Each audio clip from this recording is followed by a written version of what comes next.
guys, welcome back to Simply Breyers. In today's video, I'm going to be showing you how to make a model horse halter. As for materials, you can get all of these on Amazon.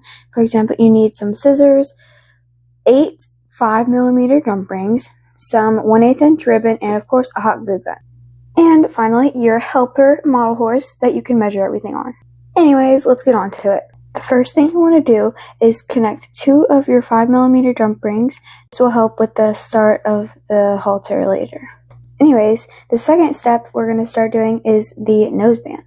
So for the noseband, you're going to cut a little bit of, just a little bit of your ribbon, and you're going to take 2 jump rings. In more detail, you're going to want to slide on your jump ring, and you're going to leave a tab that you can put on hot glue and smush down.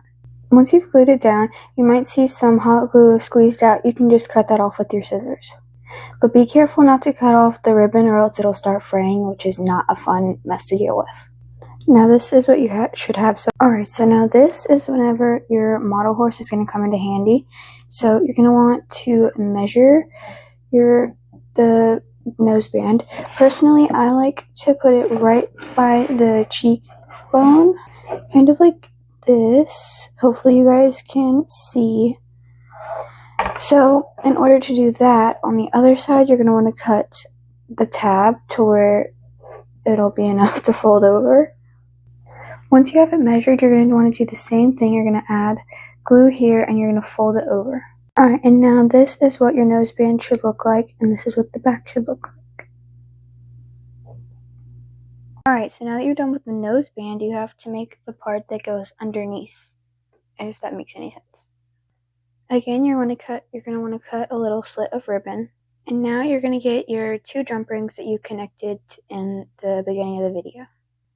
Alright, so now you're going to want to do the whole folding and putting it around your jump ring again. I'm so sorry for the I cannot explain this very well, but you want to make sure that all your tabs are facing the same way. You want them all to be on the same side, I guess. Now that you've glued it on, your noseband should look like this. Okay, so now you're going to want to measure on your horse again, but first you're going to want to take your 2 connected jump rings and slide them on the longer piece that is connected to the noseband currently. So now it should look like this. Hopefully you guys can see. Alright, so now you're going to want to slide your longer piece through one of the jump rings of the noseband like this, and you're going to slide it on your model horse's nose or face, and you're going to measure like so, and you're going to cut it off and glue it. This is what you should have so far. It's kind of hard to show, but that's what you should have, and then you're going to glue it. This is what your noseband should look like. The other side, just in case you wanted to see. Now we're going to start working on the cheek pieces. We're going to need the noseband piece you just made, 2 pieces of your ribbon, and 2 jump rings as well. To start, you're going to grab one of the ribbon pieces you just cut, and you're going to slide it through the jump rings of the noseband and fold it over to where you have a tab that you can glue down. This is what you should have now, and just a reminder, you want to make sure that all of your glued down tabs are facing the inside. So you can see that all of my tabs are facing the exact same way. Now, to measure, you're going to slide it back on your model horse, and the jump ring should be at least about right here. So you want to cut off to where you have a bit of ribbon left to make a tab that you can fold over and glue down. Now you should have this. This is what you're working on should look like, and you're just going to do the exact same thing you just did on the other side with this jump ring.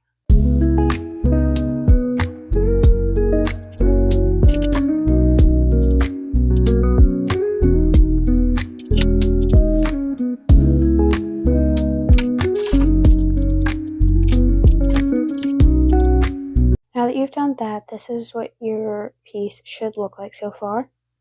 Now you're going to take these 2 jump rings and slide them on, fold down on there, and you're going to glue it down, and you'll be done with that, and you're going to do it to the other side as well.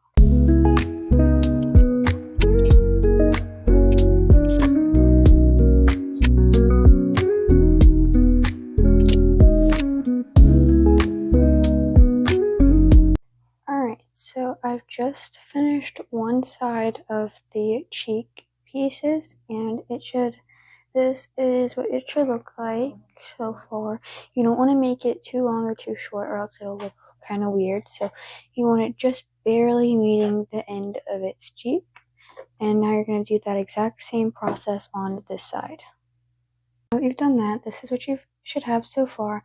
I will say you want to make the cheek pieces roughly the same size, unless your model's face is like shaped weird on each side, but my model is not, so I tried to make it very, very close to the same size on each side. Alright, so whenever you put this on your model, it would look like this.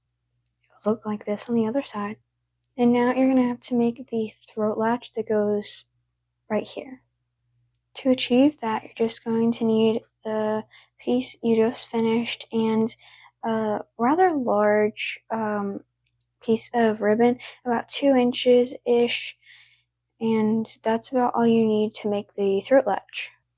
Now, to start this, you're going to want to take a jump ring off of your cheek pieces, and you're going to slide this ribbon piece through, and you keep a tab, and you'll put glue here, glue it down.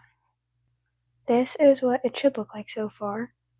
Now I'm going to help make your life easier while making this. You're going to want to flip your halter inside out to where all the tabs are showing, and then you're going to go ahead and slap this on your model. Alright, this is what it should look like. So the reason why I'm making this easier is because this makes measuring on your model a lot easier. So this is really hard to show because my camera is not focusing. But you're going to want to take this and put it through this jump ring. Now this is what it should look like once you put it through. You're obviously going to want to cut this if the piece of ribbon you cut is too long. So I'm going to cut mine about like that so I have a nice tab to glue down. While you were measuring, it probably made an indent, which is really nice so that you can just slide it where it's supposed to go and just glue it down. If you've glued it down, it should look like this, and you can now flip your halter right side out. This should be like all your tabs facing inside again. This is what your halter should look like so far. We're finally getting somewhere. Now what we're going to do next is we're going to make the connector piece that goes from the throat latch to underneath the noseband part. In order to make that piece, you're going to want a rather short piece of ribbon, about maybe a little less than an inch long, and you're going to connect it to this second jump ring here. So let me just do that. You're gonna flip it through, make a tab, and glue it down like so. This is what your halter should look like. And so you see the little connector piece, and so now you're gonna make this connector piece go underneath your throat latch, and you're gonna fold it over. You have to be careful whenever you glue this tab down. You cannot glue anything on the throat latch, or else it won't be able to move, which is what you want it to do. You definitely want it to be able to move. So as you can see here, I'm only gluing the tippy tip part of it because I don't want my throat latch to be glued down. So that I'm just going to hold it really fast. Alright, so this is what your Breyer Horse Halter should look like so far. You have the connector piece, cheek pieces, throat latch, noseband, everything so far. We're almost done. Now we just need to put the buckle on and we'll be finished. This is what it should look like on your model. Not much to look at. Alright, so now for the last part, for the buckle part, you're going to need the last 2 jump rings, a really long piece of ribbon, and a rather short piece. Now, if you know anything about horses, you know that the buckle goes on the left side. Normally, all the buckles are on the left side of a halter. So that means, you would glue it on this side, and you would, again, make a tab to put glue on and glue it down. So now this is what your halter should be looking like. Okay, so in order to measure it where you put your buckles, you want it to go a little bit past the middle of their head. So this is actually a really good size for my horse, so just a little bit over like that so that you have a tab to glue down. So for the buckles, you're going to take both of your jump rings and you're going to slide them both on the little piece that we just glued on, and you're going to make a tab to glue down. So now it should look like this before you glue it down. I wanted to say that you want to make sure that these are very loose. So you're going to want to make sure that you just put hot glue on like the very edge. You want to make sure that you don't get any glue on your jump rings because you want them to be free and moving, which whenever you're gluing down, you can move them to make sure that they don't get any glue on them. Alright, this is what it should look like, and for this part, you're going to glue on your longer piece. You're going to slide it through, make a tab, glue here, and just place it down like this. Alright, here is your almost finished halter. So now we're going to go measure this piece on your horse so that you can cut it off to where it's your desired length. Okay, so you're going to be putting it on your horse like this, and in order to buckle it, in case you don't know, you're going to take this over here, you're going to bring it through these two jump rings, and then you're going to open them like this, and you're going to place this ribbon through the second jump ring.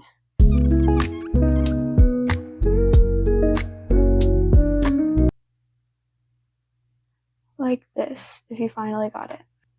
So now you're just going to pull this string to where it tightens. Now you can adjust the halter however you want it to look on your model, tightening it, loosening it, however you want.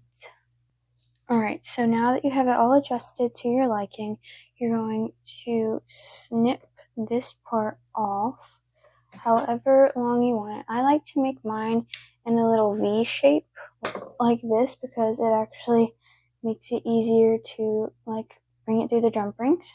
Whether you decide to make the V shape or straight across, you're going to want to seal it with your glue gun.